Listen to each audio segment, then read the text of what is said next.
Rappelons-le, 11 millions de ruraux vivent sur 70% du territoire. On voit donc des évolutions contrastées pour les espaces ruraux, mais quelques points essentiels sont à retenir.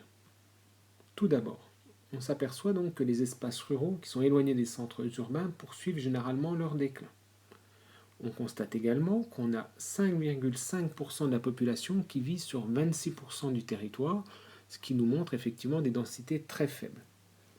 On s'aperçoit également que cette densité, si on la repère et si on essaie de la localiser, on voit ce que l'on appelle donc la diagonale du vide. Et cette diagonale du vide, elle va globalement donc des Ardennes au Massif central.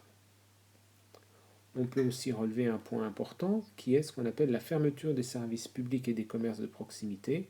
Très souvent, on voit donc ce genre de manifestation avec notamment la mobilisation des élus contre la fermeture notamment d'un service public.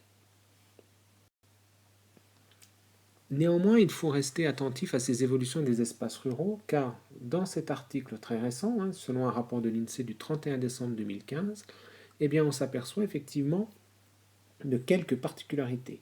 Par exemple, la perte de population dans les grandes villes, et puis, surtout, beaucoup de petites communes, et on s'aperçoit, comme le dit l'article, qu'en Bourgogne-Franche-Comté, les petites communes, donc celles de moins de 500 habitants, rassemble 20% de la population régionale. Alors c'est certes un petit peu plus qu'en France métropolitaine, et on voit effectivement que ces petites communes, elles augmentent donc de 0,6% en moyenne en Bourgogne-Franche-Comté, alors qu'elles baissent de 0,4% en moyenne au niveau national. Il y a donc bien, y compris pour ces espaces ruraux qui peuvent sembler lointains et peu habités, il y a donc bien des évolutions contrastées. Un démographe qui s'appelle Hervé Lebras a essayé de trouver des explications à ce phénomène finalement assez récent puisqu'il a une dizaine d'années. Alors, il propose plusieurs éléments. Premier élément, il essaye d'insister sur ce qu'il appelle les jeunes néo-ruraux qui retournent à la culture bio, à l'artisanat, avec un mode de vie donc un peu différent de l'urbain. Ça ne représente pas forcément beaucoup de monde, mais c'est une tendance qui existe.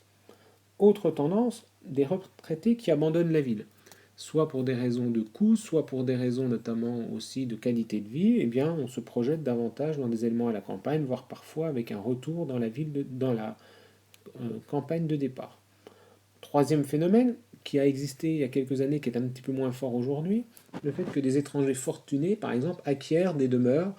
Par exemple, on a beaucoup vu ça avec les Anglais dans le Périgord, et à partir de là, ça faisait remonter la population de certains espaces ruraux.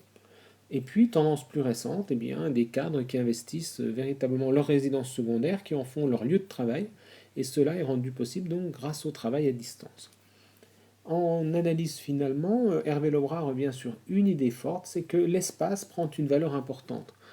C'est-à-dire qu'aujourd'hui, dans une société avec un niveau de vie élevé, qu'est-ce qui peut faire un petit peu la distinction sociale? C'est finalement l'espace dont on dispose, le volume d'espace dont on dispose. Et puis, il note également une chose, c'est qu'avec les centres commerciaux et les axes de circulation, on peut donc finalement vivre assez loin d'une ville et en même temps profiter de ses avantages, c'est-à-dire en s'y rendant ponctuellement. Et donc il arrive à ce paradoxe que ces nouveaux ruraux sont peut-être parfois des urbains.